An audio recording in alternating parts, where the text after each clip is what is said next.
نحمده ونصلي على رسوله الكريم. Last Sham, Sayyidina Abdullah ibn Khabib Radullahu Ta'ala mentions Nabi Kareem Sallallahu Alaihi Wasallam saying, whoever recites the three quls three times morning and evening, Allah Subhanahu Wa Ta'ala will protect him from all forms of calamities, hardships and difficulties, the evil of magic and the fitan of jinn, etc. Bismillahir Rahmanir Rahim. قل هو الله أحد الله الصمد لم يلد ولم يولد ولم يكن له كفوا أحد. بسم الله الرحمن الرحيم. هو الله أحد الله الصمد لم يلد ولم يولد ولم يكن له كفوا أحد. بسم الله الرحمن الرحيم. قل هو الله الصمد يولد ولم يكن له كفوا أحد. بسم الله الرحمن الرحيم. قل أعوذ برب الفلق من شر ما خلق ومن شر غاسق إذا وقب ومن شر النفاثات في العقد ومن شر حاسد إذا حسد. بسم الله الرحمن الرحيم. قل أعوذ برب الفلق من شر ما خلق ومن شر غاسق إذا وقب من شر النفاثات في العقد ومن شر حاسد إذا حسد. بسم الله الرحمن الرحيم. قل أعوذ برب الفلق من شر ما خلق ومن شر غاسق إذا وقب ومن شر النفاثات في العقد ومن شر إذا حسد. بسم الله الرحمن الرحيم. قل أعوذ برب الناس ملك الناس إله الناس من شر الوسواس الخناس الذي يوسوس في صدور الناس من الجنة والناس. بسم الله الرحمن الرحيم. قل أعوذ برب الناس ملك الناس إله الناس من شر الوسواس الخناس الذي يوسوس في صدور الناس من الجنة والناس. بسم الله الرحمن الرحيم. قل أعوذ برب الناس ملك الناس إله الناس من شر الوسواس الخناس الذي يوسوس في صدور الناس من الجنة والناس. Sayyidina Abu Dudha Radullahu Ta'ala Nabi Kareem Sallallahu Alaihi Wasallam saying, whoever recites Hasbi Allahu la ilaha illahu alayhi tawakkaltu wa huwa rabbul arshil azim 7 times morning and evening, Allah Subhanahu Wa Ta'ala will suffice against all his anxieties and his worries. حسبي الله لا إله إلا هو عليه توكلت وهو رب العرش العظيم. حسبي الله لا إله إلا هو عليه توكلت وهو رب العرش العظيم. حسبي الله لا إله إلا هو عليه توكلت وهو رب العرش العظيم. حسبي الله لا إله إلا هو عليه توكلت وهو رب العرش العظيم. حسبي الله لا إله إلا هو عليه وهو رب العرش العظيم. حسبي الله لا إله إلا هو عليه توكلت وهو رب العرش العظيم. حسبي الله لا إله إلا هو عليه توكلت وهو رب العرش العظيم. Sayyidina Maqam Yasarullahu Ta'ala mentioned Nabi Kareem Sallallahu Alaihi Wasallam saying, whoever recites A'udhu Billahi As-Samil Alim Minash Shaitanir Rajim 3 times, followed by the final verses of Surah Hashar, whoever recites it in the morning, Allah Subhanahu Wa Ta'ala will appoint 70,000 angels to seek forgiveness for him till the evening. Should he die during the day, he'll die as a shaheed, as a martyr. Whoever recites it in the evening, Allah Subhanahu Wa Ta'ala will appoint 70,000 angels to seek forgiveness for him till the morning. Should he die during the night, he'll die as a martyr. أعوذ بالله السميع العليم من الشيطان الرجيم أعوذ بالله السميع العليم من الشيطان الرجيم أعوذ بالله السميع العليم من الشيطان الرجيم هو الله الذي لا إله إلا هو عالم الغيب والشهادة هو الرحمن الرحيم هو الله الذي لا إله إلا هو الملك القدوس السلام المؤمن المهيمن العزيز الجبار المتكبر سبحان الله عما يشركون هو الله الخالق البارئ المصور له الأسماء الحسنى يسبح له ما في السماوات والأرض وهو العزيز الحكيم. Respectful honorable friends, brothers and sisters, in last week's Majlis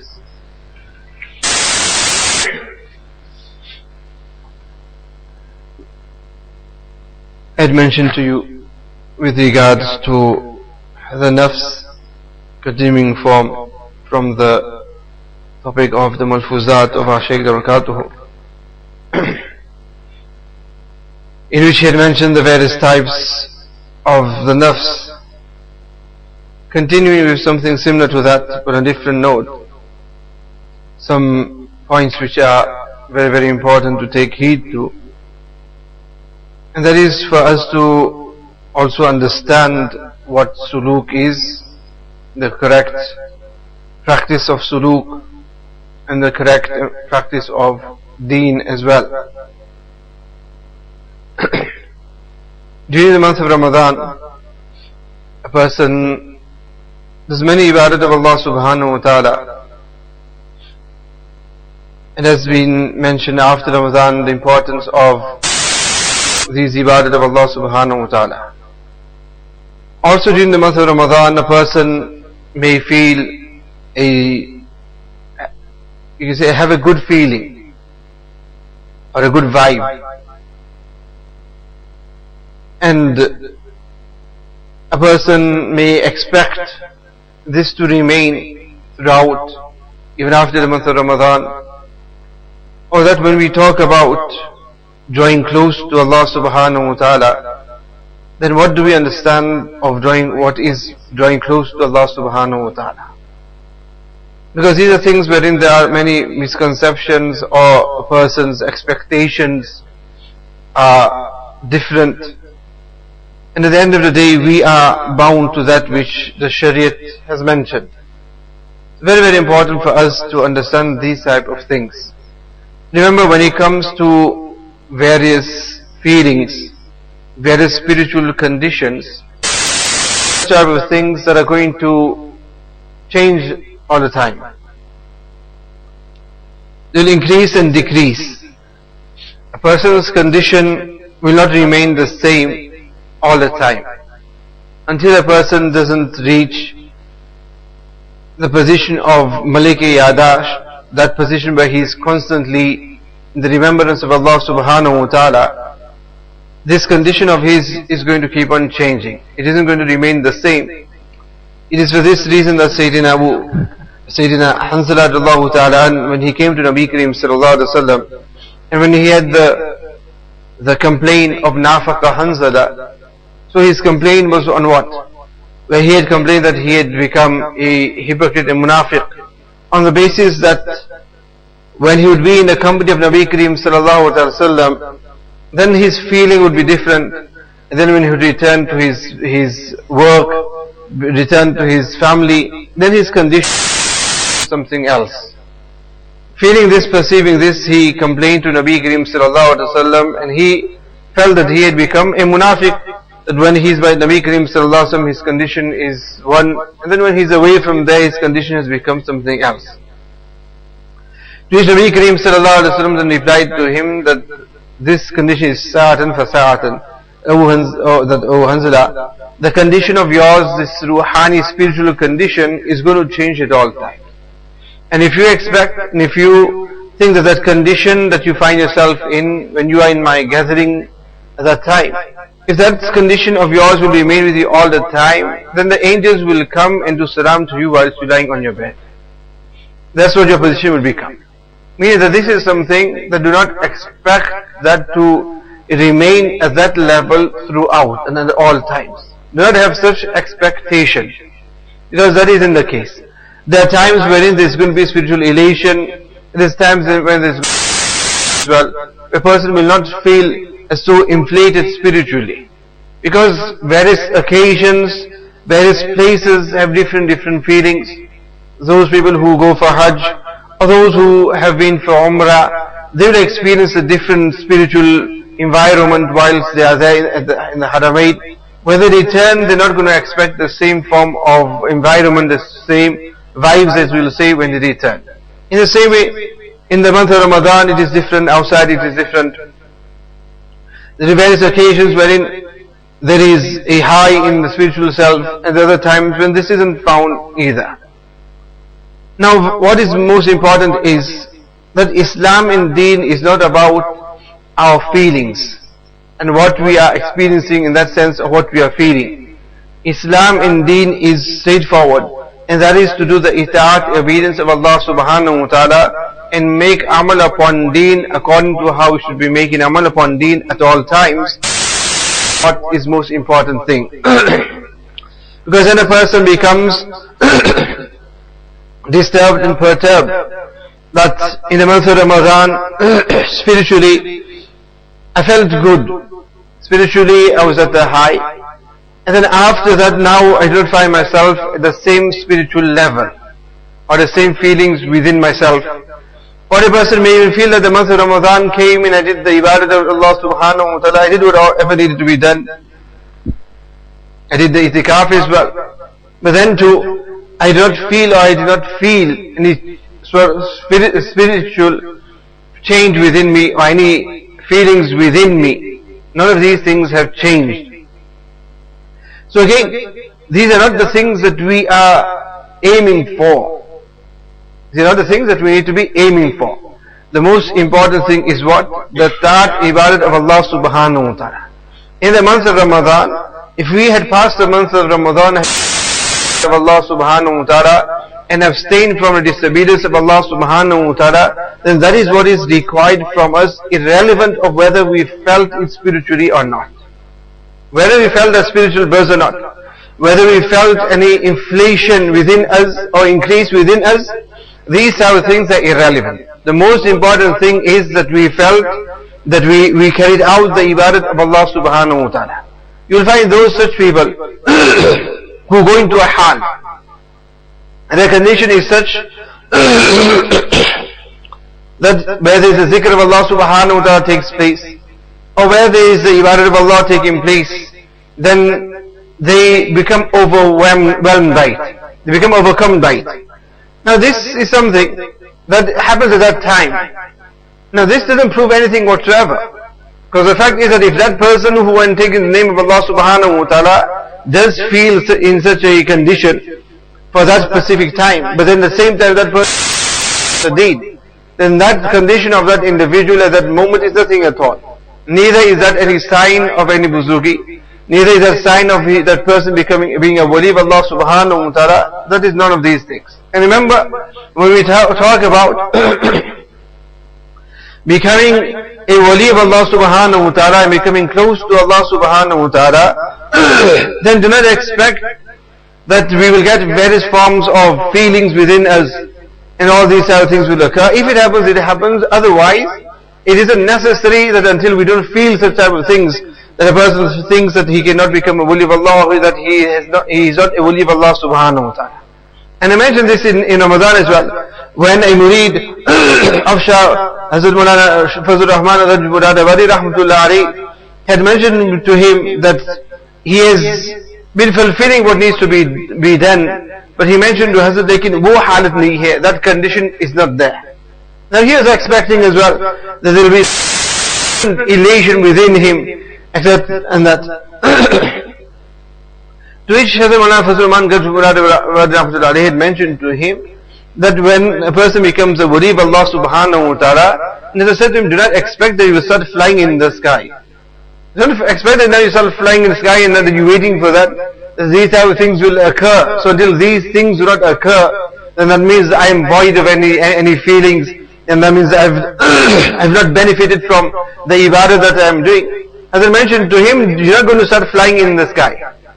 But as I mentioned to him, a sign of a wali of Allah subhanahu wa ta'ala is when that the Shariat, the Quran and the Sunnah, the Shariat now becomes your nature.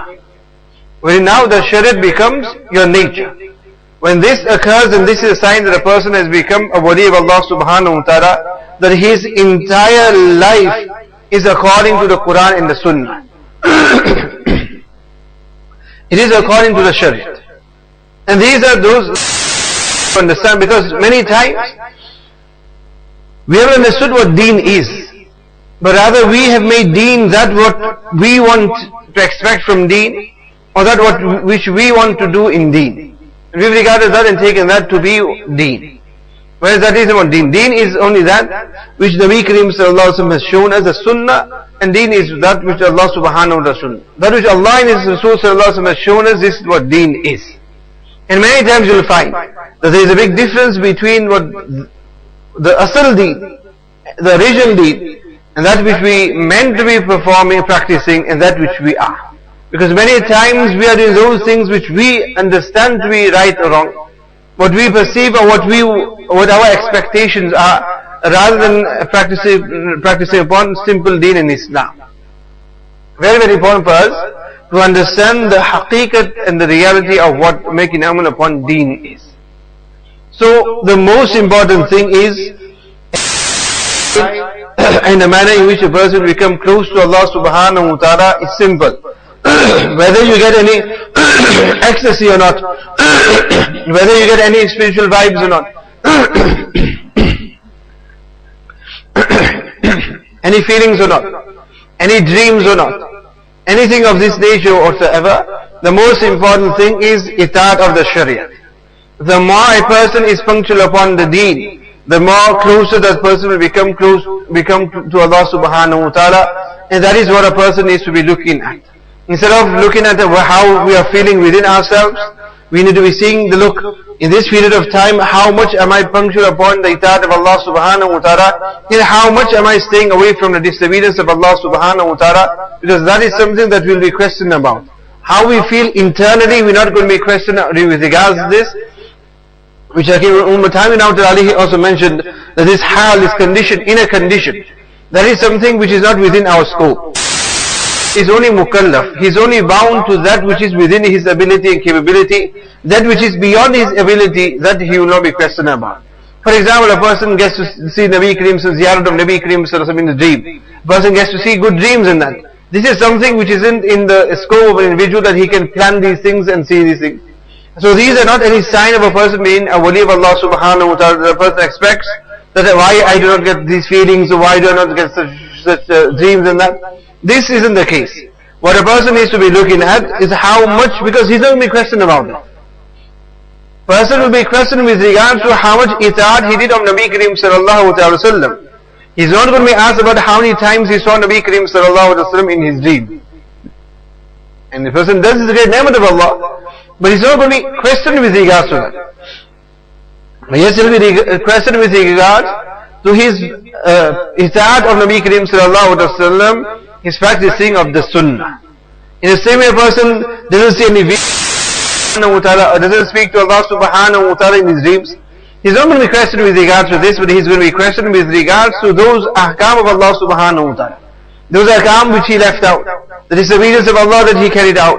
He will be questioned with regards to these things. So we are bound to be punctual upon those things that Allah subhanahu wa ta'ala has made incumbent upon us. And if along with these things, a person does get to feel spiritual difference within him and inflation within him, then these are good, and these are other things.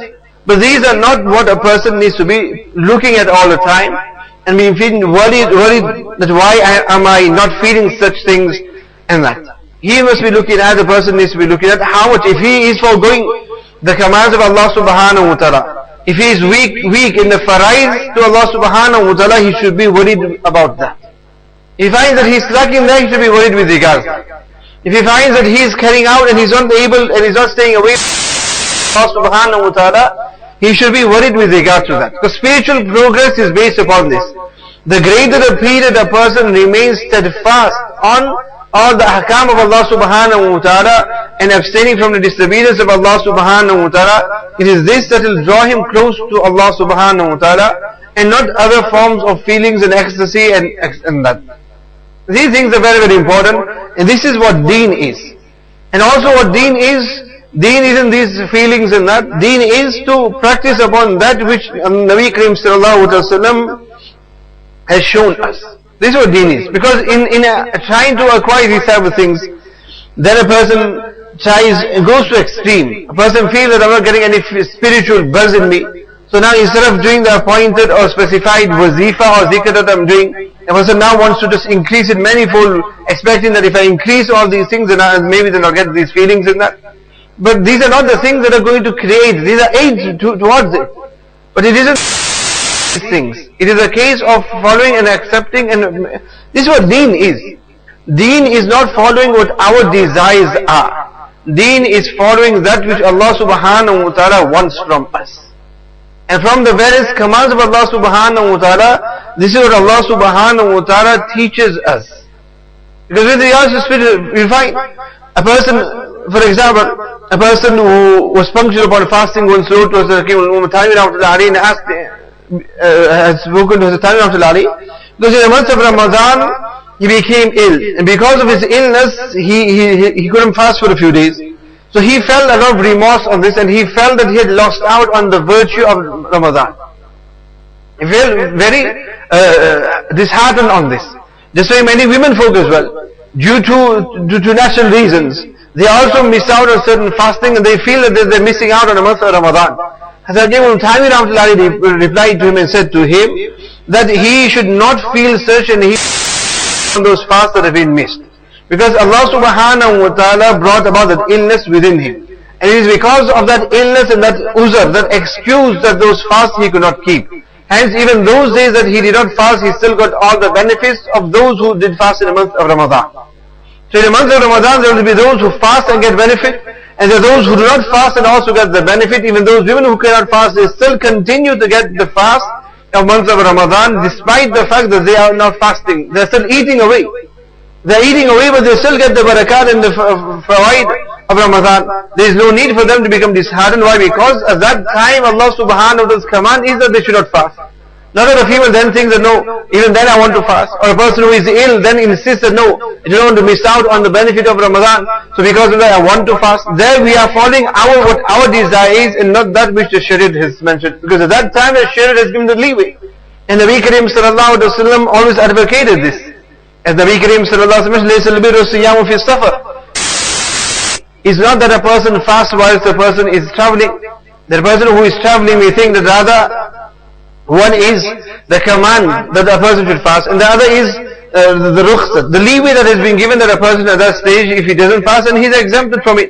Now the person who is to undertake a difficult journey, who now wants to insist that no, I still want to fast during that journey, Nabi Kareem sallallahu alaihi wasallam mentions this is not virtue, this is not goodness. But goodness for him at that time is that he does not fast at that time. Now we are not talking about non-fasting, we are talking about that time where there is hardship and difficulty. Whereas at that time, this is what the Shariat says. The whole point is understanding what the Shariat wants from us, and not what our desire wants. Because at that time a person will be fasting because his desire is to fast, and not because it is that of Shariat. In the Hadith of Bukhari, Nabi Kareem is mentioned. Nabi Kareem sallallahu alaihi wasallam, when there was an ikhtiyar, whenever there was a choice between two situations, Nabi Kareem sallallahu alaihi wasallam, he would choose aysaruhuma. He would choose that which was two options. And this is the tariqah of the sunnah. You might find that there are some buzurgani, some awliya, who have chosen and adopted the path of the extreme. Now this is their own condition. This is their way of doing things, but the way of the Shariat and the way of the sunnah is aysar. The Nabi Kareem sallallahu alaihi wasallam always adopted the easier of the methods. This is what Nabi Kareem sallallahu alaihi wasallam had chosen. In the same way on the path of suluk. In the path of suluk, the easiest path is to do those things that we are told and we are bound to do. Rather to get into those other extremes which will assist a person in becoming close to Allah subhanahu wa ta'ala, but are not a necessity for a person to become close to Allah subhanahu wa ta'ala. Because you'll find in some tariqah, those other things are taken to such importance, but the reality is that they are not meant to be that important. And by which then what happens is it becomes very difficult at times for a person to practice upon suluk, for a person to draw close to Allah subhanahu wa ta'ala. Because remember, in amal, in order for our amal to remain consistent, it has to be at the level that we can maintain at all times. It has to be at that level that we can maintain at all times. Otherwise there won't be any consistency whatsoever. To remain awake throughout the night was possible in the month of Ramadan. Outside the month of Ramadan, for a person to stay awake throughout the night now becomes impossible. It is difficult for an individual. So these are things for a person to understand, that we need to be consistent in such a manner that a person can maintain that throughout his life, and not that the person now goes to those extremes that the person wants to do so much with regards to ibadat and amal that now it becomes difficult for a person to maintain it. And then what happens is that the person's mentality becomes such that now they'll be doing the ibadat not for it being the ibadat of Allah subhanahu wa ta'ala, but they'll be doing the ibadat of Allah. Why? Because it is their desire of Allah subhanahu wa ta'ala. As Imam Rasulullah Khan would mention, that deen is not ittiba of our desires. Deen is ittiba of Allah and His Rasul sallallahu alaihi wasallam. And which means that it's not a case of that if I feel at this time I feel to do nawafil, I feel to do this, I feel to do that. So because of how we want and how we feel we do it, wherein we may be foregoing the command of Allah subhanahu wa ta'ala. But it's a case of following itaat of that which Allah subhanahu wa ta'ala has mentioned to us. And then Mawlana Masud rahmatullahi gives an example. And he gives an example that there's a person who lives alone with his wife and they live in a secluded area. Secluded in the jungle. And the city nearby, there is a masjid in the city. Now when the time for salah comes, the husband, he has his shawq, his desire. This is what we have. We have shawq, desire. And we regard shawq and desire to be ibadat. We regard that to be ibadat. Ibadat is not deen, is what? Deen is solely itaat of what Allah and His Rasul sallallahu alaihi wasallam wants from us. So now this person who said he wants to go to the masjid to perform his salat, whereas his wife mentions that, look, if you go, I am totally alone in the entire jungle. Anything can happen to me. And I feel afraid to be left alone in the jungle. But he still insists, no, that I want to go and I want to make sure that I get my salat with Jamaat in the masjid. So he gives an example that at that time for him to go in the masjid to perform salat, this is against the Sharia. But for him making amal al-shadid is what? That he remains and he performs his salah there at home. Now this is that person who's in that scenario, not the one who just lives across the masjid, whose wife feels, oh, I'm going to miss you if you go for salah. Isn't he? Especially newlyweds. That, oh, I'll miss you if you go for salah. No, we're not talking about that. We're talking this scenario here where she's totally alone. In such a way in a jungle somewhere. For him, deen is for him, there's no, mera shawq hai, my desire is, no, I want to go for salah in the masjid. That is an ittiba. And as one Dr. Dudha Saheb mentions, that deen is what? A person should look at what is Allah subhanahu wa ta'ala upon me at this time. Deen ka kya mutalaba hai, kya taqaza hai. On me at this situation, what is my taqaza? And following that and making amal upon that is deen. And he gives an example that a person who is always functional upon tahajjud, for example. Functional upon wazaif and tilawat of the Quran and all these other ibadahs that are there. One is functional upon these things. But now it so happens that during his time of such ibadat, maybe his wife or his parents or children, somebody becomes ill. Now at that time he has two options. One is a no. I'm not going to forgo my tahajjud. I'm not going to forgo my tilawat. And he remains doing his tilawat and then they remain ill. And the other is where he has to forego that. But he takes them and he's going and he's running to and fro from the hospital to the chemist, here and then all over the place. And he's seeing towards them. Or he's doing the khidmat. Through he's doing that khidmat, he'll get all the reward of whatever ibadah that he could not do. Why? Because for him, his ibadah at that time was to see towards them. But he will think to himself that, look, I'm missing my zikr. He'll think to himself, I'm missing my tilawat. I'm missing this ibadat, I'm missing that ibadat. But what he doesn't realize is that at this specific time for him, that is his ibadat. Usman Ghani radiallahu ta'ala was exempted from the battle of Badr. Why? Because his wife was ill. And from what? Badr. Such a thing that the Badreen were the Badreen. The others who did not take part in Badr did not get the fazilat of that. So who wouldn't want to be part of the first expedition of Islam and be known as a Badri? But then to Nabi Kareem sallallahu alaihi wasallam, he exempted him from it. Why? Because for him, more important than that his jihad was to look after his wife. But if it's somebody else, they'd think at that time, no, jihad is more important, and no, how can I miss jihad and not go for jihad? And they'll make sure to go out for jihad at that of what's happening at home. Whereas here Nabi Kareem sallallahu alaihi wasallam is showing us what? That is what deen is. That is what your desire is. Your desire is that you want to go out, that's where you want to go. But deen says what? Deen says at that time, no matter how much desire you have at this moment, more important for you is that you look after your parents. Says Uwais Qarni rahimahullah, who could have become a sahabi, who could have seen Nabi Kareem sallallahu alaihi wasallam. Because his mother was ill, Nabi Kareem sallallahu alaihi wasallam had advised him what? To remain and see towards his mother. And this Uwais Qarni rahimahullah, he missed out on what? He missed out on the ziyarat of Nabi Kareem sallallahu alaihi wasallam. We're not talking about a person who knows that there's nobody to look after the family at home. There are situations at home that they need to be at home, but then too they want to insist in going out in tabligh. They still want to insist in going for Umrah, so that they can go and do ziyarat of Nabi of the Roze Mubarak, etc. Whereas here this Uwais Qarni, he could have made a ziyarat of Nabi, see Nabi Kareem sallallahu alaihi wasallam, but then to Nabi Kareem advise him, no, look after your mother. And there he didn't show, no, my desire, how can I miss this opportunity of not seeing Nabi Kareem sallallahu alaihi wasallam? How can I miss that opportunity? But no, he followed not what his desire was, but he followed that which the Shariat said. And what did the Shariat say? Nabi Kareem's commanded that this time your importance is looking after your mother. And he remained doing so, and he got the reward that he did. He got the reward that he did.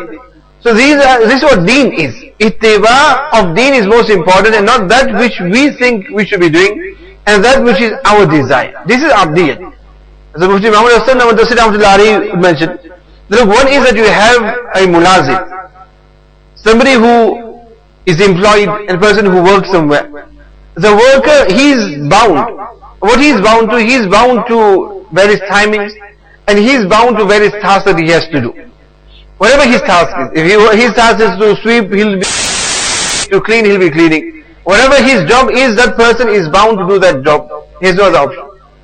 And he will work only throughout those various hours. And then you have the other who is a slave, a ghulam. The condition of the slave is different to the mulazim. Because this slave, he's not bound in that way. But his condition is that whenever his master says to him, do this, do that, he'll do that. The one who you have employed as a sweeper, if you tell him to go and paint one of the rooms, he's going to say, look, you haven't employed me for that. The slave, the ghulam, his case is that he doesn't have this option, I'll do this, I won't do that. Whatever the master tells him to do, he will go and he'll do that. Because he's a slave. And then he mentions that there is another position even greater than that of the slave. And that is of what? Banda. Servant of Allah subhanahu wa ta'ala. Why? Because that slave will not worship the master. The master. He is bound to the ahkam, the command of the master. He obeys the master, but he doesn't worship the master. But that Muslim who is obedient to Allah subhanahu wa ta'ala, that servant, banda, abd of Allah subhanahu wa ta'ala, he is greater than the slave as well. Why? Because he carries out the hakam of Allah subhanahu wa ta'ala, and he also worships Allah subhanahu wa ta'ala. And this is the quality that we need to bring into us of being abd. And abd is that person who at all times practices and follows directly according to what the Shariat has mentioned to us. But that is really fine also. In the Quran, Allah subhanahu wa ta'ala describes Nabi Kareem sallallahu alaihi wasallam as what? Mubashiran wa nadhira wa da'iyan ila Allahi. As a da'i as well, mubashir wa nadhira. Various different qualities. But when Allah subhanahu wa ta'ala called Nabi Kareem Sallallahu Alaihi Wasallam, draw him close to him for the night of Miraj, Allah subhanahu wa ta'ala describes him as what? Subhanalladhi asra bi-abdihi. Bi-abdihi. Now Allah subhanahu wa ta'ala called it as what? Abd. There he didn't mention, we call the Nazir or the Bashir. None of these called Allah subhanahu wa ta'ala mentions, but he mentions that of bi-abdihi. To show us that the most important quality within us is abdiyat.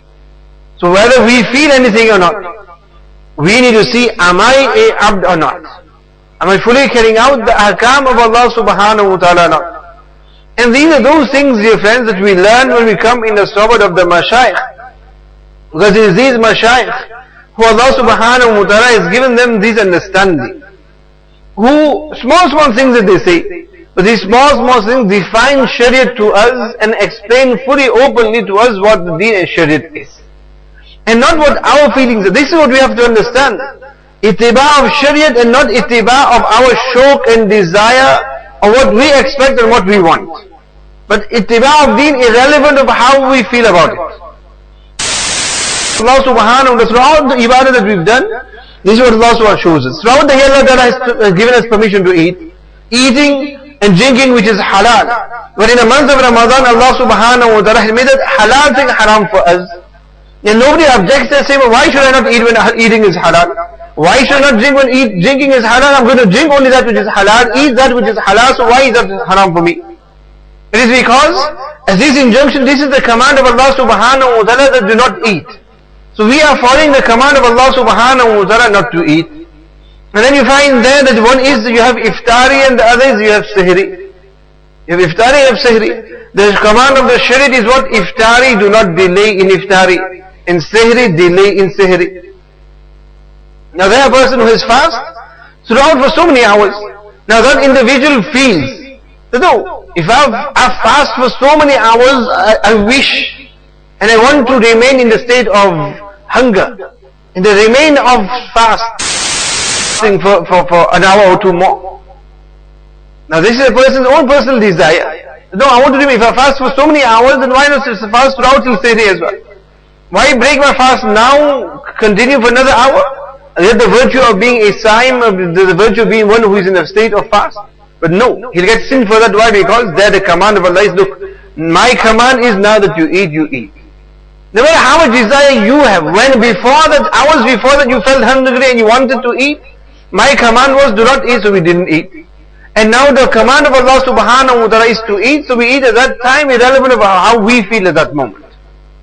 And then when the time of Sehri comes, the sunnah that is, you have those who tend to go to sleep, eat and then go to sleep without waking up for Sehri. Especially when in the winter days this was the case wherein you couldn't be asked to wake up, rather just eat in the night, go to sleep and wake up as normal for Fajr.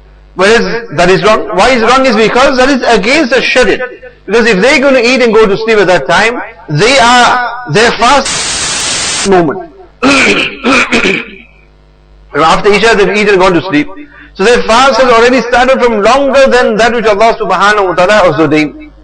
So there the Shariat says no. When Allah has told us no, eat right till the end. Eat. We've obviously precaution of timing and that. But eat towards the end and not just eat at night and then go to sleep and lengthen your fast. In the same way, a person who enjoys performing salah, Allah subhanahu wa ta'ala has ordained fast salat upon us as well. But kitab mawqut. But salat as well in its prescribed times. Again here Allah subhanahu wa ta'ala wants to show us that no matter how much desire you have for salah, you can only perform salah when I desire you to perform salah. Brother feels now to know, why wait for Isha? I've got desire, I want to read Isha Salat from now. He reads his Salah before time, his desire is nothing at all because the command of Allah is to perform Isha in his time. Maghrib in his time, Asr, Zuhar, Fajr, Salah in his time. There will be those times wherein Salah is mamnu. And at that time, no matter how much desire we have to perform Salah, we're not allowed to perform Salah. So in all these ibadat, Allah subhanahu wa ta'ala is showing us and giving us this lesson, giving us a lesson that it isn't a case of ittiba of what your shauq and what your desire is at that time, but it is a case of what the Shariat says. If it's a time wherein salah is prohibited, no matter how much desire you have, I have a desire, I want to perform salah, you cannot perform salah. After Asr, it's makruh to perform nawafil. Now a person says, no, I want to perform, I've got time, I want to perform as many nafil as I can.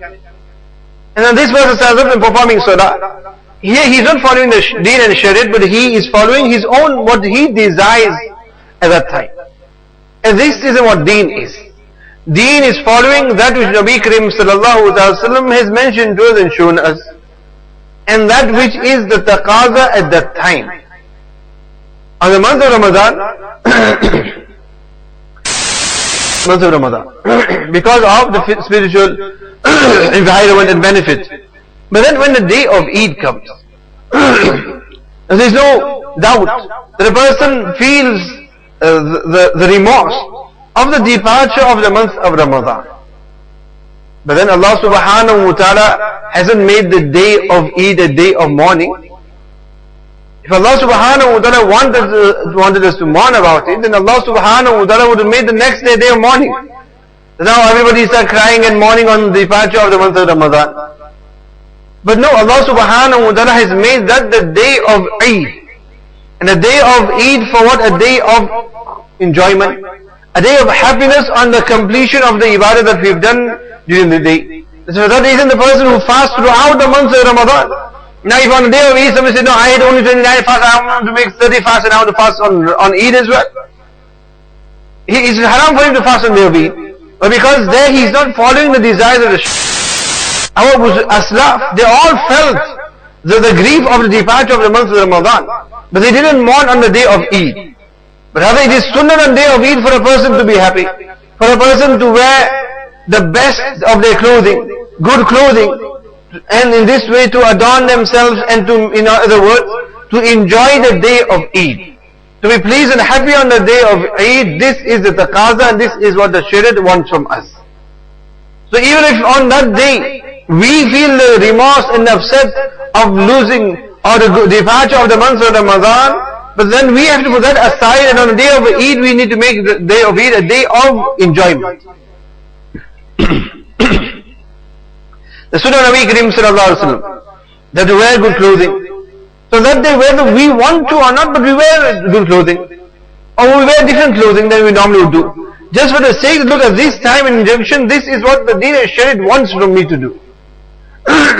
So for that reason, Shariat does and not that which we desire. And this is what the Deen is. And this is what Allah subhanahu wa ta'ala is trying to teach us, that it isn't a case of what your desires are. You say with the ibadat of Hajj, which will start soon. Even there, on every injunction that we find, that Allah subhanahu wa ta'ala is telling us to do things which are against the norm. Against the norm. And all of these things are there to prove to us, to show us what Deen and Shariat is. What Deen and Shariat is. And that what is warranted from us is not what we perceive or what our understanding of Deen is, but for us to be practicing upon Deen according to what the taqaza of Deen is. With regards for Hajj as well. Whether Hajj is farz on us or not, whether we should be going for Hajj or not, we should consult the ulama and find out from them. That at this moment is Hajj farz on me or not. In this condition should I be going for Hajj or not? So it's not a case, as I mentioned to you, where we just following that which my desire is at that time. The person's parents are ill. There's nobody to look after them. And this person still wants to go off for, whether it's for anything, to seek knowledge, go off in the path of Allah, to go out for Hajj or whatever it may be for that reason. That time Deen isn't to do that. Deen is that person carries out that which the Shariat has ordained upon that individual. And these things for us to understand is very, very important.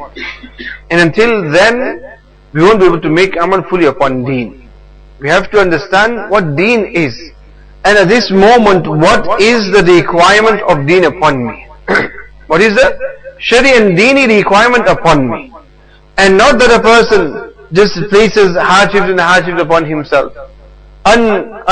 Unnecessary difficulty and hardships, or unnecessary expectations of what he's going to achieve in that. Those are the things that we are made mukallaf for. and the more, and if you try these type of things, then it will become difficult for us. Eventually we feel that no. For example, the zikr of Allah subhanahu wa ta'ala. Somebody had complained, mentioned to us, that the zikr of Allah subhanahu wa ta'ala, but I get no buzz out of it. I get no pleasure out of it. Which Hazrat mentioned to him, just the fact that you're getting to take the name of Allah subhanahu wa ta'ala, this is the greatest benefit of it. This is the greatest benefit. So there will be those people who are just expecting to get a feeling or a buzz out of the zikr of Allah. If they're not getting that, then they think there's something wrong in the zikr. Or if they're not getting that, then they want to increase the amount of zikr. That isn't the case. We're not mukallaf, we're not bound for getting such a feeling in zikr. All we need to be doing is the zikr of Allah subhanahu wa ta'ala. To that extent, as the time out that I mentions, that if a person is doing the zikr of Allah, and throughout the zikr of Allah, if his mind is all over the place and he's getting all sort of thoughts, then too he shouldn't leave the zikr of Allah, but he should continue doing the zikr of Allah subhanahu wa ta'ala. The zikr of Allah subhanahu wa ta'ala will make him reach his manzil, his goal. Not that the person thinks, well, what's the point me doing the zikr of Allah when there's no concentration in the zikr? When there's no concentration that is there, there's no feeling that is there, there's no vibes that I'm getting from there, can't see any spiritual light within me. So these are not things that we are bound to. We are just bound to do the zikr of Allah subhanahu wa ta'ala. We should be doing the zikr of Allah subhanahu wa ta'ala continuously. And this is the most important thing, and this is what steadfastness is. And many times a person may even misunderstand a lot of things. A murid of time Hazrat Rahmatullahi had written to him that when I do sajda, I see the nur of Allah subhanahu wa ta'ala. When I do sajda, I see the nur of Allah subhanahu wa ta'ala. Hazrat Rahmatullahi wrote back to him and said to him that from this day stop all the zikr and wazifa that you're doing. Stop all the wazifa and zikr that you're doing. Whereas this person, he thought Hazrat Rahmatullahi will increase his zikr, and Hazrat Rahmatullahi might even give him khilafat as well. That he's reached such a position that when he does, when he goes in, he's the nur of Allah subhanahu wa ta'ala. But instead Hazrat Rahmatullahi, because he was the mashayikh who could understand these type of things. Whereas that murid, he probably thought, oh wow, I'm now seeing the nur of Allah subhanahu wa ta'ala. Yes, I've got that vibe now. I've reached what I need to. This is how my quality and this is how my ibadah is supposed to be. I've reached and acquired that which I'm supposed to. But at the time Rahmatullahi said the opposite to him and said to him, from now this day onwards, leave all the zikr, everything wazifa that you're doing. Why? Because the reality was he was not seeing the nur of Allah subhanahu wa ta'ala, but he had deliberately increased his wazaif, zikr, hoping that he would get some reward from the khilafat or something.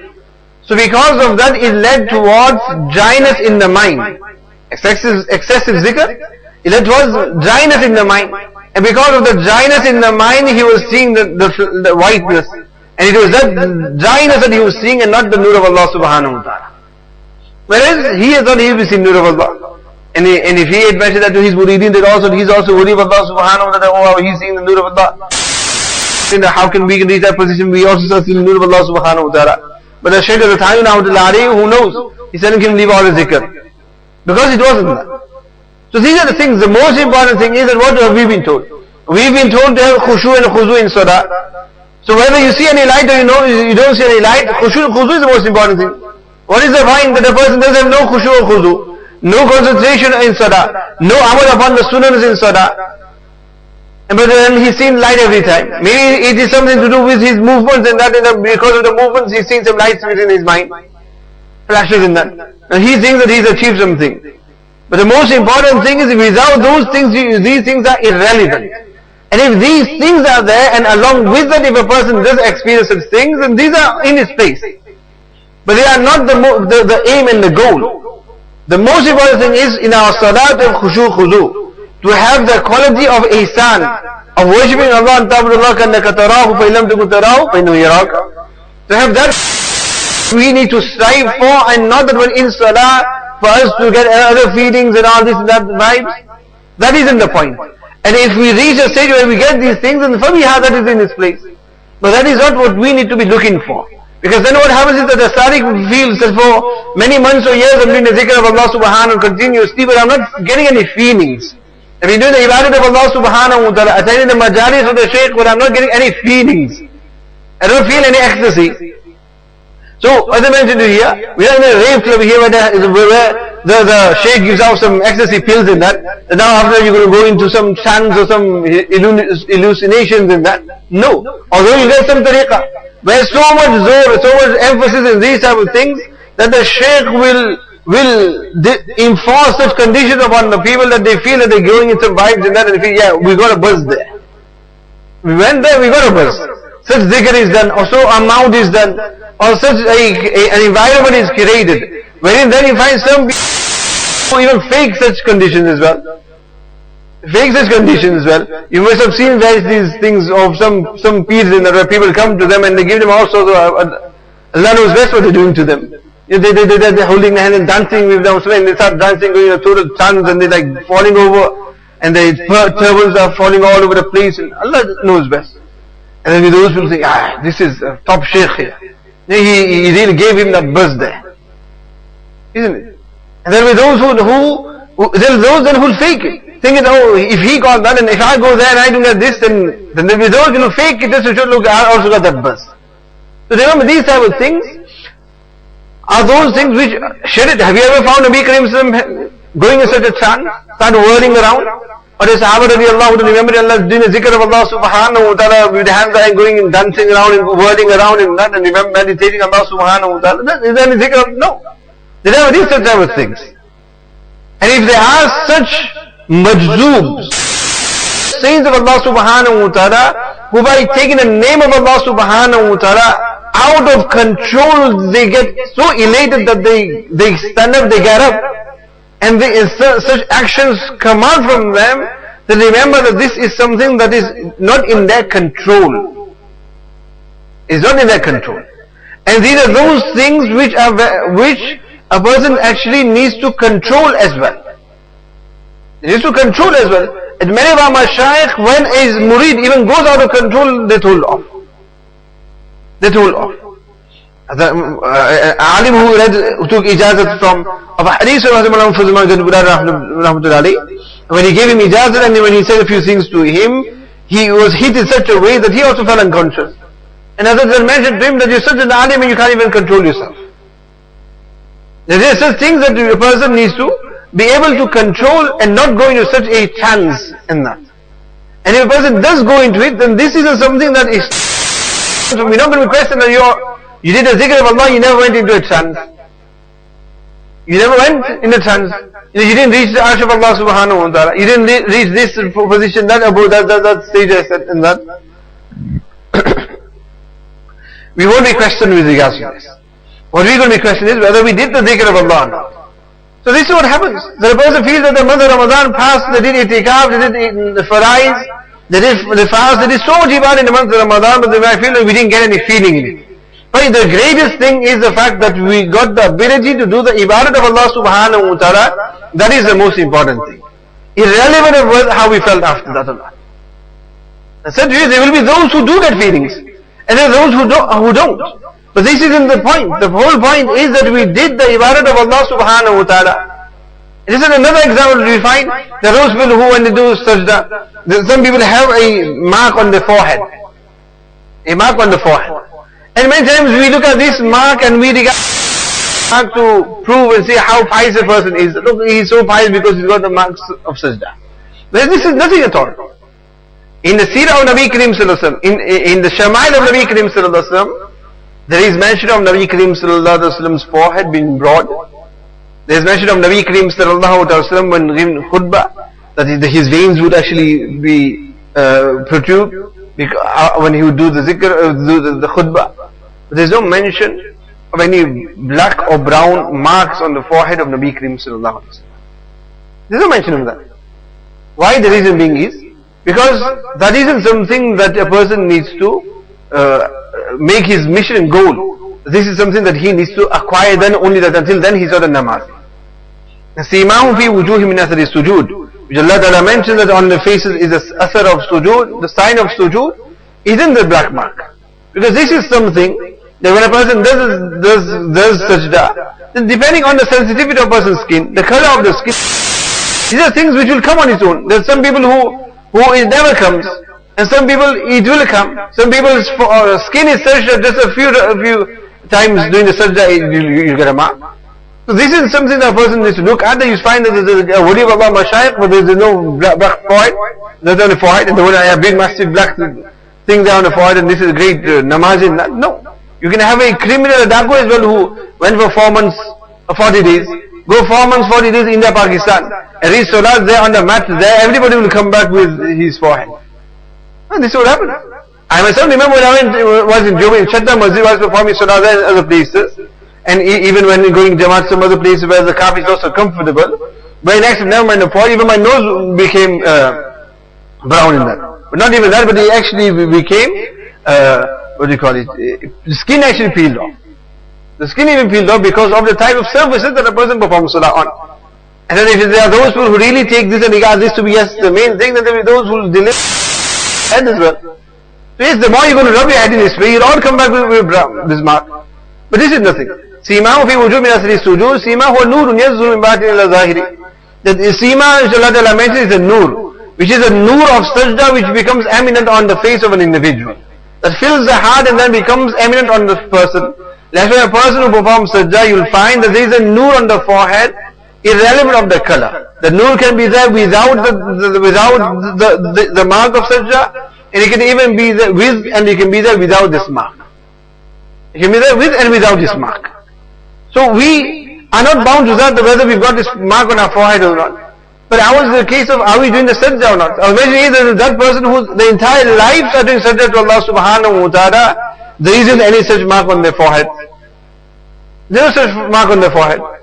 And then there will be those people who have just done the zikr, the sajda, or done salah for few moments only. And they were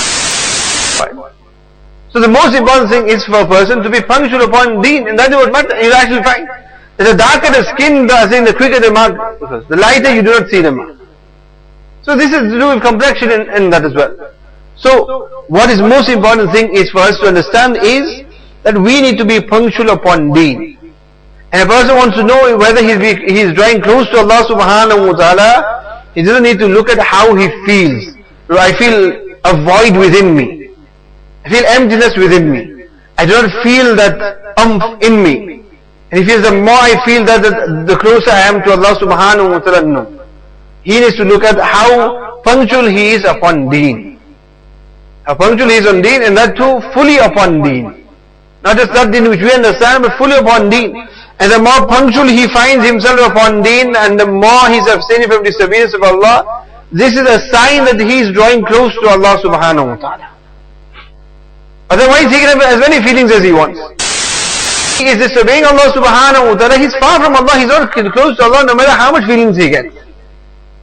A person may not get any feeling whatsoever, but that person is getting tawfiq. Remember, whoever Allah subhanahu wa ta'ala wants to draw close to him, Allah subhanahu wa ta'ala will give him مَنْ يُرِدِ اللَّهُ بِخَيْرٍ فَقِّهُ فِي الدِّينِ. Whoever Allah ta'ala wants khair, goodness for, Allah ta'ala will give him the understanding of deen. Allah ta'ala will give him the tafaqquh fi deen.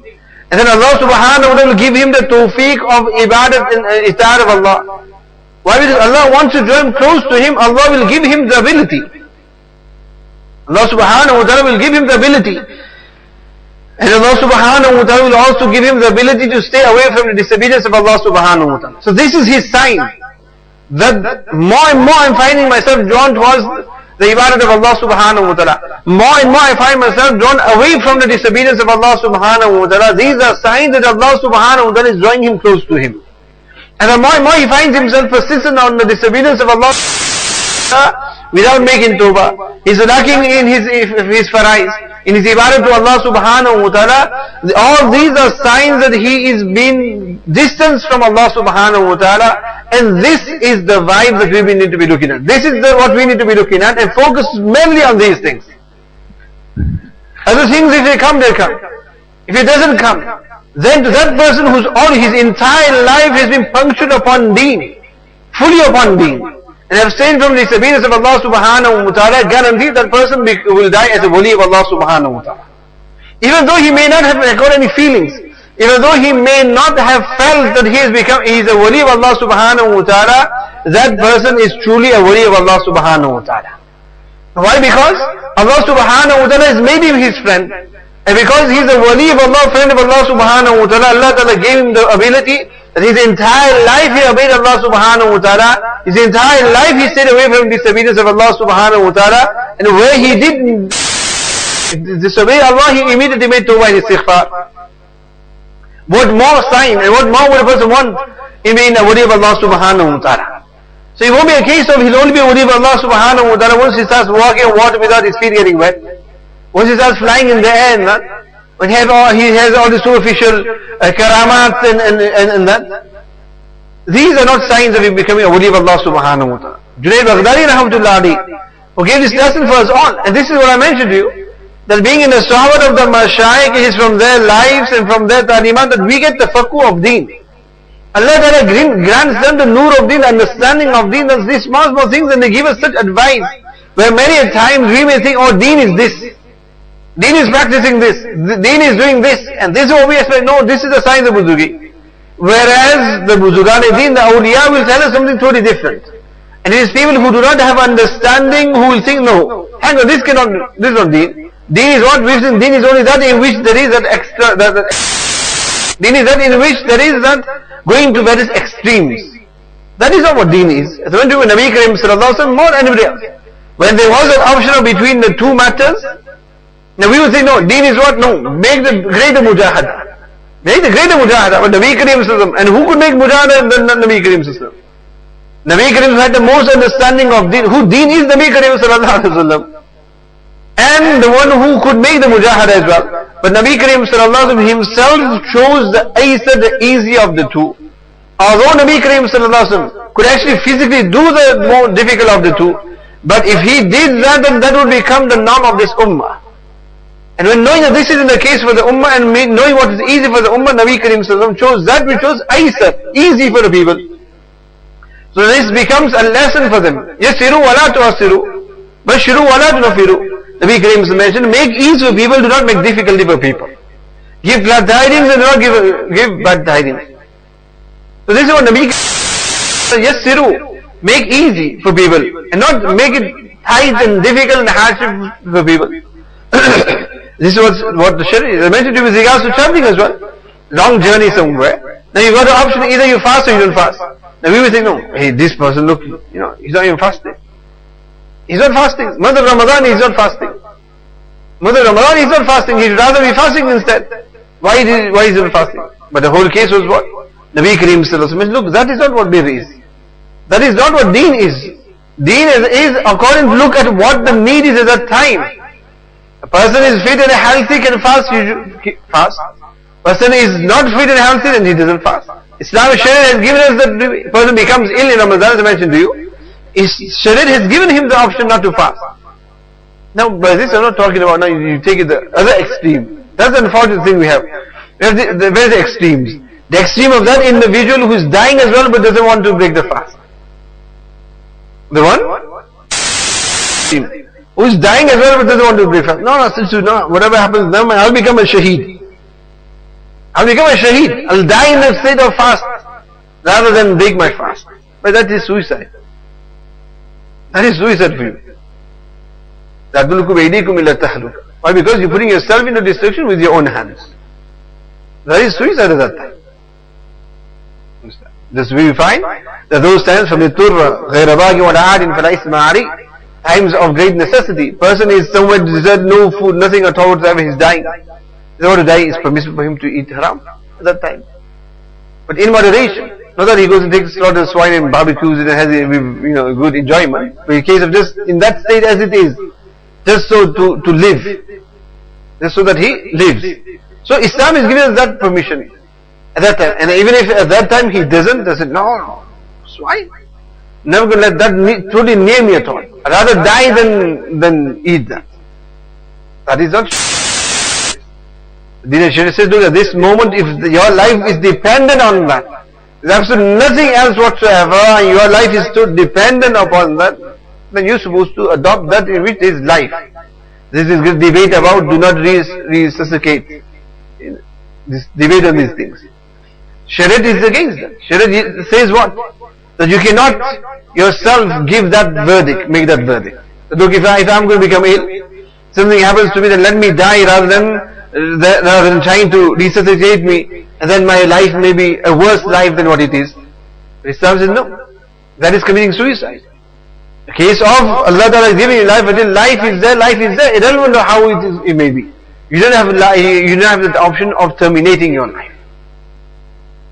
So this is what Deen Shariat is. One other person that time they say, no, I want to go meet my Allah. I want to go meet Allah. That isn't the case. Because he's fasting and he's ill and he said, no, I'd rather become shaheed. I won't fast, I won't break my fast, I will die in the state of... Yes, this is not virtue for a person who passes away while he's fasting. But that isn't that person who kills himself. Not the one who goes and kills himself. Why not just kill myself? There is case of there at the kaza is, you're so ill, break your fast. Break your fast, make qaza of it. When you make qaza, Hazrat Thain, the same malfuz as mentioned earlier on, Hazrat Thain even mentions that female who makes up for her fast later on, that person who is mazur, ill, who makes a fast up later on, they'll get all the barakats and all the rewards of the month of Ramadan. They get all the rewards of the month of Ramadan. This is what Deen and Shariat is. There are many people who can fast, but the illness is of such nature that in these long days they could not fast for so many hours. So for them the option is that they couldn't fast now, but in the shorter days they can make up for the fast then. When they make up for the fast then, they'll get all the reward and all the barakat and all the anwarat of fasting in the month of Ramadan. Because at that time when they didn't fast, why? Not because they didn't wish to fast. The one who deliberately doesn't fast and then he makes up, that won't be the case. But here they didn't fast. Why? Because illness came about from Allah subhanahu wa ta'ala, not from their own doing. And because of that reason they couldn't fast. Allah ta'ala will still give them the reward for it. And when we talk about illness in that, of a person becoming mazur, of not fasting in that, look at the fuqaha, what extremes they've gone to as well. Where they have defined that illness is what?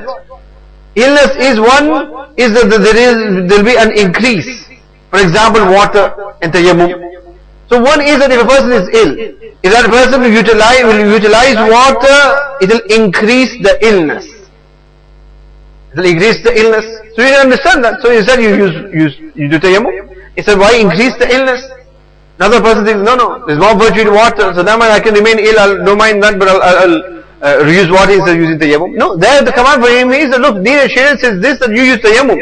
You do tayammum, you use the sand that is there. They have mentioned is what? One is that imtidadul maras, and the other is that one is that the illness becomes more, and the other is that the duration of the illness increases. They have even taken that into consideration, which means that a person is ill. If they use water, it won't increase the illness. It won't increase the illness will remain the same. But by using water, it will take longer for that illness to go. It will take longer for it to heal. Even there they have mentioned that you use tayammum. You make tayammum. Whereas the person will, I'm well now. The illness is not going to increase the illness, it's not going to make it worse. So if it's not going to make it worse, let me use water. Yes, it won't make it worse, but it's going to increase the duration of it being cured. So even under that they have mentioned that it is permissible for a person to make tayammum in that. Whereas if we do not have such understanding, then even then we will say no. Understand what happens when we make the full wuzu? We use water and that. Whereas we've got a wood and we know that it becomes septic. The more water reaches it. I mean talking about small grazing cuts now. Grains and I said we got these extremes. One of that extreme, no, what happened? They can even chop my limb off, I'm going to make sure I use water. Now you have that one extreme. And then the other extreme of those people who, oh great, all sorts of flexibility, masa and everything as well. Isn't it? Stockings as well. Everything, just masa and everything. Oh okay, I've got a small cut there, never mind, fair enough, I can just make the tayammum. Small cut there, never mind, don't have to wash it. Then you have that extreme as well. Those who absolutely relax, total relaxation. Oh I just feel a bit heavy today, or just a bit of a migraine, a bit of a headache today, didn't sleep too well, I won't fast today. And make up for it later on. So that if you have that extreme as well, small matter, okay, excuse me, I'm taking part in the Olympics. Taking part in the Olympics, a lot of training to do. I've got a gold medal to win. So for that reason, fine, don't fast in Masala without make up for it later on. Then there are those who take it in such a way, so much flexibility, that then what happens again, they're not following Deen and Shariat. Again, there they're following what they think. No, for me at this moment, this training and representing my country and that this is more important. So they take it that then. And the other extreme, no, under any circumstances, no. That. So this Deen is not that. This is not what we understand. This is not what we desire or what we want. But Deen is following that which Allah and His Rasul wants us to follow. And And as long as a person remains on that deen throughout his life, he is a wali of Allah subhanahu wa ta'ala. What mount is the person on? Irrelevant of whether you see any dreams, whether you get any buzz, ecstasy, feelings or not, flying in the sky or not.